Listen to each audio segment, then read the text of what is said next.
YSR Congress party ఆధ్వర్యంలో యువతకి పోరు అనే ప్రోగ్రాంగా మార్చి 12వ తేదీ ఒంగోలులో Nellore bus stand municipal high school నుంచి కలెక్టర్ గారికి ఉదయాన్నే 10 గంటలకి ర్యాలీగా బయలుదేరి కలెక్టర్ గారికి రిప్రజెంటేషన్ జరుగుతుంది. దీంట్లో ముఖ్య ఉద్దేశం ఏంటంటే గతంలో జగన్మోహన్ గారి పరిపాలన ఉన్నప్పుడు ఈ రాష్ట్రంలో యువతకు కానీ విద్యార్థులకు కానీ ఏ ఇబ్బంది లేకుండా అంతకుముందున్న బకాయిలు మొత్తం 99% అందరికీ స్కాలర్షిప్లు కానీ వసతులు ఇచ్చిన మహానాయకుడు వైఎస్ జగన్మోహన్ అని చెప్పి సభాముఖంగా తెలియజేస్తున్నా. ఈ రాష్ట్రంలో ఉమ్మడి రాష్ట్రంలో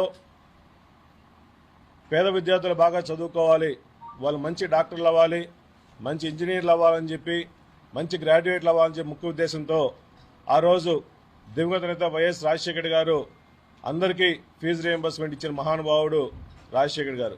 రాజశేఖర్ గారి కన్నా మిన్నగా జగన్మోహన్ గారికి 2 ఇంతలు ఎక్కువ పేదవాళ్ళందరికీ సహాయం చేసుకుంటూ అందరికీ స్కాలర్షిప్లు ఇవ్వడం, మంచి ఎడ్యుకేషన్ వ్యవస్థను కూడా ఏర్పాటు చేసిన మహానాయకుడు జగన్మోహన్ గారు చెప్పి సభాముఖంగా తెలియజేస్తున్నా. ఈ రాష్ట్రంలో చంద్రబాబు నాయుడు గారు వచ్చిన తర్వాత ప్రతి క్వార్టర్కి సుమారుగా 700 కోట్ల రూపాయలు స్కాలర్షిప్లు ఇవ్వాల్సిన అవసరం ఉంది. సో 700 కోట్లంటే సంవత్సరానికి 4 క్వార్టర్లకి 2,800 కోట్లు ప్లస్ వసతి దీవెన సుమారుగా 1,100 కోట్లు ఇవ్వాలి. సుమారుగా 2,800 కోట్లు ప్లస్ 1,100 కోట్లు 3,900 కోట్ల రూపాయలు ప్రతి సంవత్సరానికి ప్రతి గవర్నమెంట్ ఇవ్వాల్సిన అవసరం ఉంది.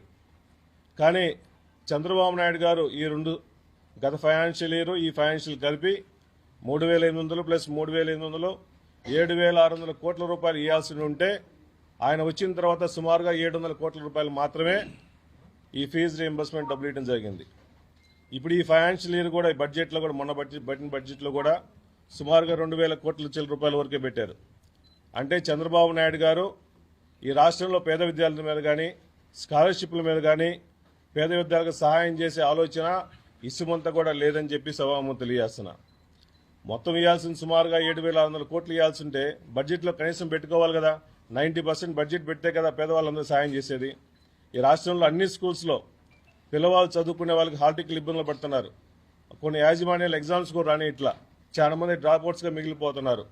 దయచేసి చంద్రబాబు నాయుడు గారు వాళ్ళ కూటమి మేల్కొని పేద ప్రజలకు ఇవ్వాల్సిన ఫీజు రీయింబర్స్మెంట్ కానీ వసతి దీవెన కానీ ఇమీడియట్గా ఎమ్మటి ఇవ్వాలని చెప్పి వైఎస్ఆర్ కాంగ్రెస్ పార్టీ తరఫున డిమాండ్ చేస్తున్నాం.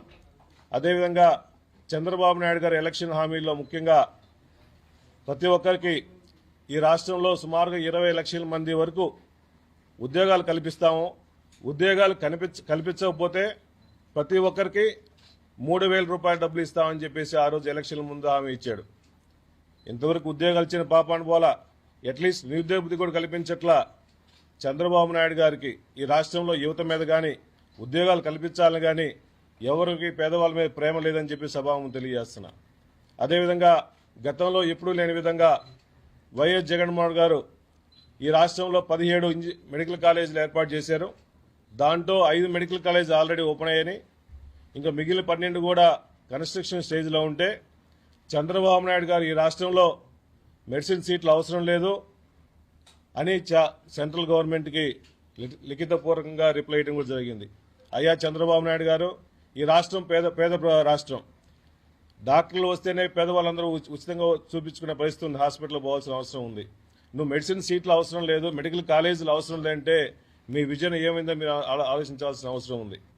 సుమారుగా 12 మెడికల్ కాలేజీలు వెనక్కి పంపించి దాని మీద అసలు మెడికల్ కాలేజ్ కన్స్ట్రక్షన్ స్టేజ్లో ఉంది, వాళ్ళకి ఫండ్స్ ఇద్దామా కన్స్ట్రక్షన్ చేద్దామా అనే ఆలోచన లేకుండా ఒక స్టేజ్లో ప్రైవేటీకరణ చేస్తా ఉంటాడు. గవర్నమెంట్ రన్ చేస్తే బాగుంటుందా, ప్రైవేట్ రన్ చేస్తే బాగుంటుందో కూడా ఆలోచించాల్సిన అవసరం ఉంది. మన ప్రాంతంలో పశ్చిమ ప్రాంతంలో జగన్మోహన్ గారు మార్కాపురం మండలంలో మార్కాపురం కాన్స్టిట్యున్సీలో హెడ్ క్వార్టర్లో మెడికల్ కాలేజ్ ఏర్పాటు చేశారు. ఆల్మోస్ట్ ఒక ఫ్లోర్ కూడా కంప్లీట్ అవ్వాల్సిన అవసరం ఉంది, కంప్లీట్ అవుతుంది.